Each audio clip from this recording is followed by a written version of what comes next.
This here is the perhaps most anticipated version of the all-new Mercedes GLC, the Mercedes-AMG GLC 43. And we're going to find out, is it a very good performance everyday driving SUV, and is it actually better than the GLC 63, which has this performance plug-in hybrid concept? This one here without the plug-in hybrid. So will this less in weight be better for the driving performance, and would I recommend this one? We're going to find out here together with Thomas and Autogefühl in 4K, full screen, full length. Let's go! And the GLC 43 already has this wider body kit. See it here, just a big stance on the road, and then the vertical fins here with the Panamericana front grille. Really aggressive front look. High-tech silver is our vehicle color for today, and we also have these black contrasts. Then you have here the digital light in this case. This is then the most sophisticated LED option. You can also see this blue contrast, at least on the European market. And really strong accentuations already here on top of the hood. And you now also have the AMG badge here on top of the hood, whereas you still have the really wide Mercedes star where they hide the sensors behind. And indeed, I can already tell you so far, the 43 version here of the GLC is over 300 kilograms lighter than the GLC 63 version, which, as I said, has now this performance plug-in hybrid concept. This one here, a mild hybrid powertrain, but soon more to the engine. In the side profile, 4.75 m or 187 inches in length. Yes, it's a couple of centimeters longer than the normal GLC because of the spoiler overhang and so on. But of course, same wheelbase. Then you have here 20-inch wheels for today with this aerodynamic design. Of course, different designs are possible. And in Europe, you would start with 19-inch wheels for the entry for the 43. In the US, you already, or North American market, you already start with 20-inch wheels. And optional, you could even go to 21-inch wheels. Suspension-wise, this is really interesting today. So the normal GLC comes with a standard suspension, or optional an air suspension, but on the European market. And also optional in the package comes together with a rear axle steering, 4.5 degrees in the opposite direction. That package is not available on the Northern American market. However, now here with the GLC 43, it's different. You somewhat have something in between, an adaptive suspension, which is not an air suspension, and it's also available even standard on the Northern American market. So the 43 version always has the same suspension worldwide, and it's adaptive. It has a sporty AMG trim, and it even comes with a rear axle steering. Just that here it's not 4.5 degrees in the opposite direction than the front wheels, but 2.5. So not as much, but it still helps in more agility at lower speeds, and also parking in and out in the basement garage and so on. Doing a U-turn is easier. So actually, this is then the only possibility for you, besides 63 version, to have a rear axle steering on the North American market. Very interesting. We also see how it turns out and how it is in driving. Then the rear here with this tail-lamp design, really round structures. What I found peculiar is that the logos seem to be offset, not straight. But it's not that the logos are not straight, it's because of the design of the vehicle, because it has this round structure here. Then of course the logos are straight on it, but they look, you know what I mean? I would expect a logo like this, but it's just the design of the vehicle. But yeah, just a peculiar thing. Then let's see if the Autogefühl fake exhaust police has something for you here today. Looks massive here on the outside, and yeah, but the real exhaust is then on the inside. It does go through the air somewhat, but still I would say alert for the Autogefühl fake exhaust police. Flying from the logos to the turning indicators, and here in the front I think they're pretty cool, nice integration. This digital light here, by the way, the matrix LED, is also standard for the 43 model. And at the rear, yeah, that's maybe a little bit disappointing. Not such a cool integration like in the front.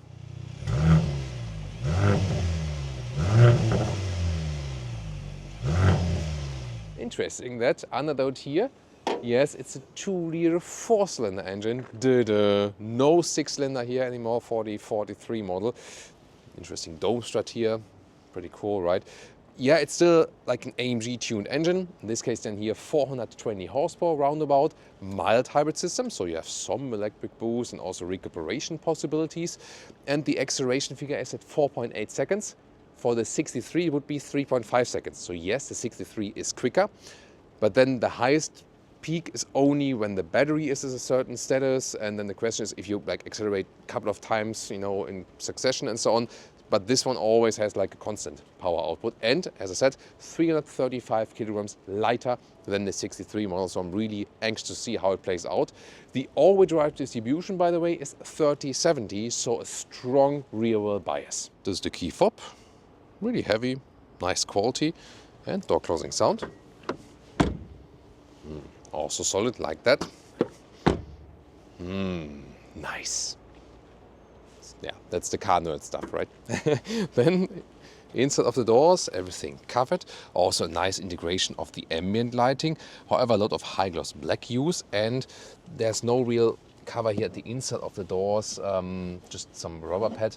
And this one is rather hard packed than here, but it's quite spacious though. Then you have an AMG entry sill badge and also AMG floor mats. Next to an AMG steering wheel, perforation at the side. This one is also available with microfiber and carbon fiber, the one I would actually go for. And really nice, always here with the illumination inside the turbine air vents. I really love that. And the seats here, what I applaud them for is they use microfiber and the high-grade leatherette. So the seat is animal-free and it looks amazing. Look at that AMG badge. Just from design, this seat is really awesome. However, there is one catch to that. This is the optional performance seat. So you don't have to go for that one. And I also advise you not to pick this optional seat because although it looks amazing and has great materials on the surface, it just doesn't have Einsitzhöhe, like the seating depth. You can show it there. Yeah, it's like it's so hard, it doesn't give way. Then it just starts hurting the bones underneath your booty. Yeah, so however, the standard sport seats that are just coming with the 43 without any option have the same material mix, but they're just more comfortable. So the only thing you have to do is not pick this option. Very important. And then here, a lot of headroom left, 189, 6'2". There's also a version with a panoramic roof available. And here the steering wheel has an electric control. And the cockpit overview, pretty clean here, vertical layout of the screen. Yeah, but just too much high gloss black than here, I feel. What do you think about that? But you can have some kind of more modern atmosphere here. That looks quite cool, doesn't it? And once again, also with these turbine air vents. Here, by the way, you can easily deactivate this speed limiter chime, either here on the screen or when pressing and holding the mute button, then you can also activate or deactivate that one. But overall, a nice overview and looks also classy, once again with more ambient lighting here around in a very sensual way. And then here, you can open this one, then two USB-C chargers, inductive charging pad in the very front, but that is too much hidden. And also here, these cup holders, the bottles just fly all over the place. They only hold like paper coffee cups. That's it. But anything else is not suitable for that. And then here, split armrest. That's nice again. Then you have more space underneath and two more USB-C chargers.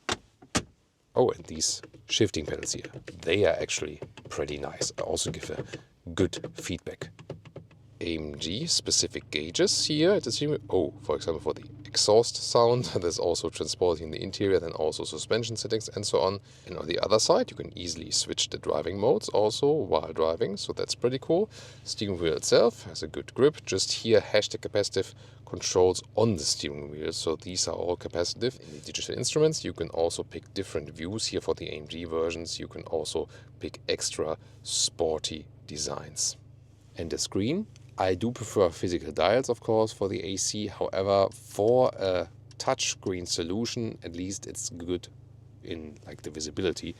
Here, off-road gauges you have for the GLC here. That's nice.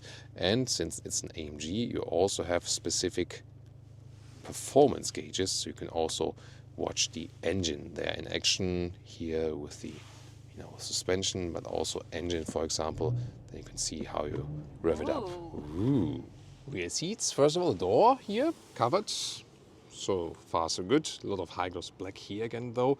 That's cool here. The ambient lighting. This is also the warning when someone is behind of the like the exit warning when you want to open the door or get out. So that's why it was flashing in red. Pretty cool, right? Lower part, however, then this is rather hard pack once again, and it also doesn't open too wide for the child seat access. Isofix at the outside parts though, and you have to put them in like this, and then have to see how, yeah, when you push them in, then you have to see how you get them out again, yeah, like that. Here also the nice microfiber cover for the rear seats, and we have the armrest here, soft, and you can push it out once or twice. Then here for the cup holders, there we go.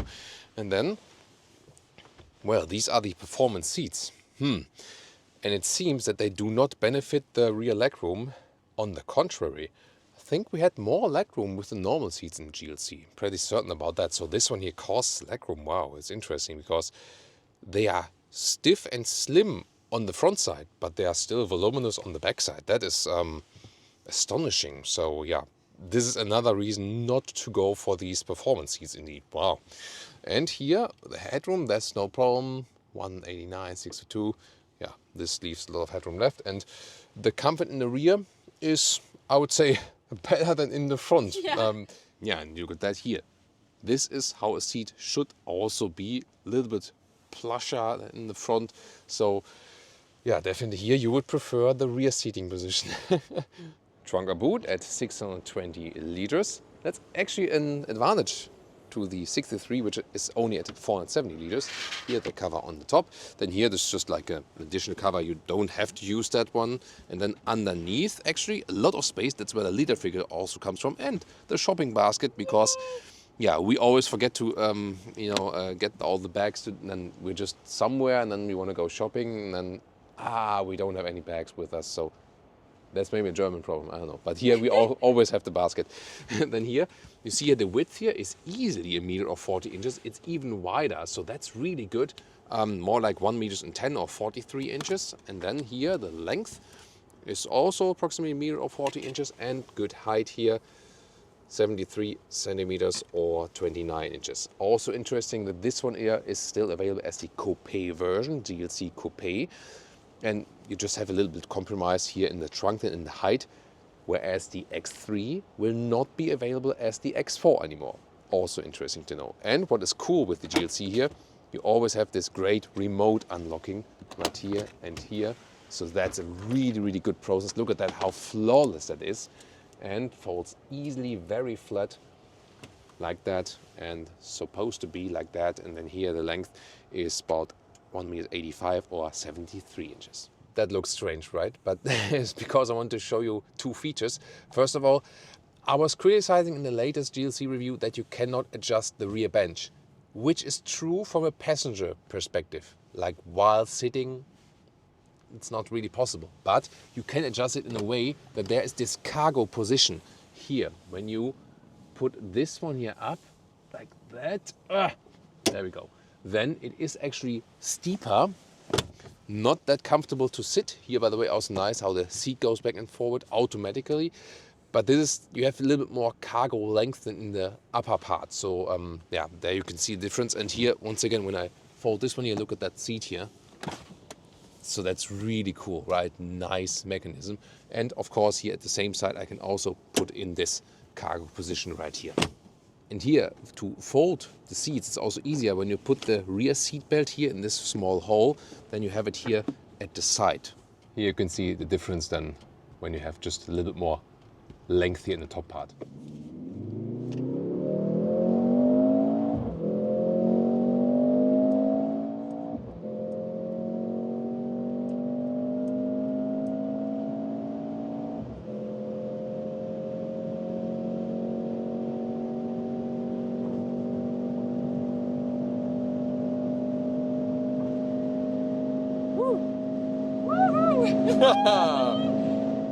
There we go.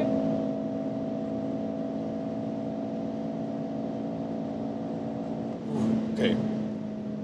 That was 240. So silent. Wow. I mean, yeah, besides from the this emulated engine sound, yeah, but like over there, here, there, when I'm 180 kilometers an hour, there's hardly any wind noise. Wow. So really good now. Hard on the brakes. There's really good noise insulation. Wow. I mean, yeah, there was this sound from the sound emulation, like brr, brr, brr. Sound and, That was, by the way, a little bit rattling in the speakers, right? So I heard that, like, so that was not that ideal. But when you look, aside from the engine sound, really, like Leah is absolutely right. It's really silent as for wind noise, road noise, and you see like the road is slightly wet, and here gladly was drier before, where we drove quicker. Wow, Sport and Sport Plus mode. Suspension is stiffer, giving me more feedback from the road. I already feel how agile it is, and then I can always go back to the comfort mode, RPM go lower, and then it's really, really silent. Now let's check on the tunnel. We can also see more of that beautiful ambient lighting. You can of course also change the colors, and here when you change the temperature, for example, it turns red, and when you go colder, it goes blue. Just that it's already blue now, but if it would be green, it would be blue when you go to minus temperature. Yeah, but it looks really, really cool here, definitely. And also here, we are in a tunnel and we hardly hear anything. So very good noise insulation. In that respect, good comfort. Suspension-wise, here in the comfort mode, is also giving us more comfort, but you feel that it's definitely stiffer here in the 43 than in the normal GLC, but it's also supposed to do, actually. Yeah, although it's an adaptive suspension, still really notably on an AMG trim, and we have the 20-inch wheels here, would be standard on the North American market, and on the European market, 19-inch wheels. These are also winter tires, so they will be a little bit softer, but you know, when the road is a little bit uneven, yeah, you feel that shakiness a little bit. So I would definitely say it's not that you take a base GLC or the one with the air suspension and put a sporty engine in it. It is more you take a GLC 63 and take out the plug-in hybrid drivetrain and have it without the plug-in hybrid, you know. So that's how I see it. So definitely here in this generation, I feel the GLC 43 is really, really close to the 63. Yes, it has more power than 63, more horsepower. Then again, with this additional electric boost there. But this one you already feel so sporty and drives very sporty. In tight corners, when we throw around the car there, then of course here in this case the sport seats help. Yeah, that's the only good thing they do actually. But I have to say, just after driving like half an hour or something, yeah, everything is hurting, you know, under my booty. So really can't recommend it as for the comfort. It's just good for holding you tight actually, but that will also be not a problem when you have the normal sport seats with the microfiber. It's, you know, not sliding around that much anyway. Well, that was some adrenaline going on there, pretty nice. And here, by the way, when you put on Sport or Sport Plus mode, the engine start-stop function is also off. You know, that's also a thing, that the engine running at the traffic light if you need to do a quicker jump or something like that. We always have a rear-wheel bias of the all-wheel drive, yet we also have power on the front wheels, and that's also good. For example, you know, when here the road is a little bit wet, for example, we just have more traction, especially to get all of that power on the ground. So, yeah, here for example, let's accelerate out. Yeah, it's really instant, and then out here. Ah, nice. Beautiful. Plop, plop, plop from the exhaust. That's pretty cool. And you can also deactivate that extra node here at the steering wheel. That's also possible. And it's also like this special sound emulation is also an option in the option list for the 43 actually. So you actually don't have to go for that one. When you're in the comfort mode, let's also test out the assistance systems. So here we can set it in the steering wheel. Maybe we can put a nice background. Oh, yeah, performance mode. Yeah, the performance gauges are This it one takes. is This looks very cool, right? Yeah. Takes sometimes really long to load it, definitely. Here, see here the steering wheel is being directed very nicely in a smooth way. Once again here in that tunnel, and hardly any quick steering movements here. So really sophisticated. Here there's the blind spot monitor, red triangle in the side mirror, and you heard it when I set the turning indicator. It also gives us an acoustic warning. So from the assistance systems, extremely elaborated. Very happy with that overall. And we can go one more time. Sport or also our Sport Plus mode. Ooh, see here goes already 2 gears lower.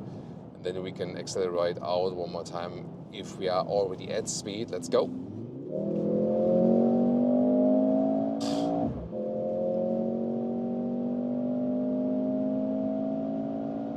Whoa, yeah, pretty nice, right? And here very, very stable at higher speeds. So it feels like nothing. Here, of course, the stiffer suspension is doing a good job in giving us a lot of handling and balance. So even at higher speeds, I feel like I'm totally in control of this vehicle, you know. So it doesn't feel like really high-sitting SUV. It feels more like a sports car, definitely. And I don't miss any of the 63 features here. Some more lane change here at higher speeds. It's pretty nice. Let's make the way free. There we go. Yeah, and once again here we're at 200 kilometers an hour, 125 miles an hour almost, and yeah, I could also deactivate that exhaust note, and then it's super, super silent. So yeah, once again, great noise insulation and great high-speed handling. And yeah, when we see, like for example, we're testing some Chinese vehicles lately, and everyone is saying like, yeah, the German automotive industry is done, everything is going bankrupt, the Germans suck. And there are huge problems, definitely, you know, and there's huge competition, especially in the electric vehicle segment. But then when you drive this one here with 200 kilometers an hour on the German Autobahn, you know, like the BYD can't do that yet, at least not yet, you know. So huge difference, definitely, in like how the vehicle is handling, how it feels, and so on. So this is something the Germans still can do very well, and why not being proud of that, you know? So that's a very cool thing, definitely. And before we get to our most fun exercise soon, some, you know, going up Autogefühl hill. You remember we brought that hill in Sportier Vehicle episodes earlier, so you've maybe seen it one if you have been subscribed here for a very long time. And then thank you so much for that.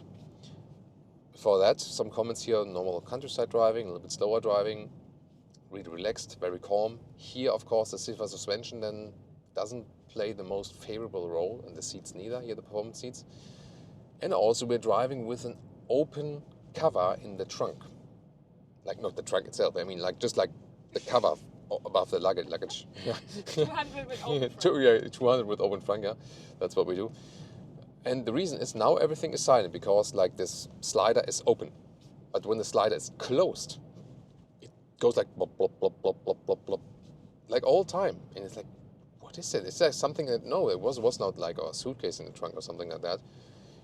The trunk cover is so cheaply designed that it just makes a rattling noise when it's closed. And so you have to remember, if you buy a 100,000 euros or dollars GLC 43, you have to drive with open trunk cover. Just close it when it's stationary to, you know, to block the views to what's in the trunk. Yeah, that can't be really right. It's a small thing, and I mean, it's also a cheap piece, and it could easily be fixed, but it also has to be fixed, right? So, of course, we try to give you all the insights about all the details that are happening here during our live on tape tests, and so this definitely need to be mentioned.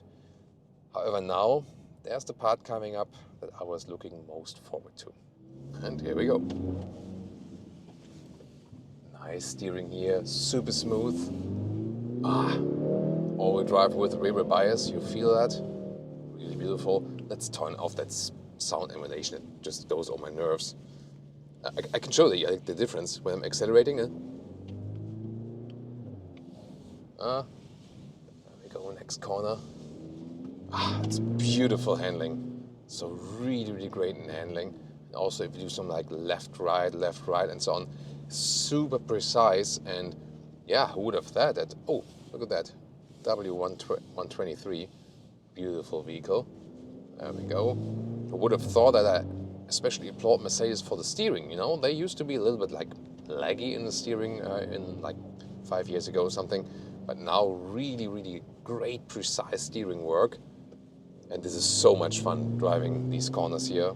Wow, that's amazing. So definitely one of the most fun SUVs, I have to say.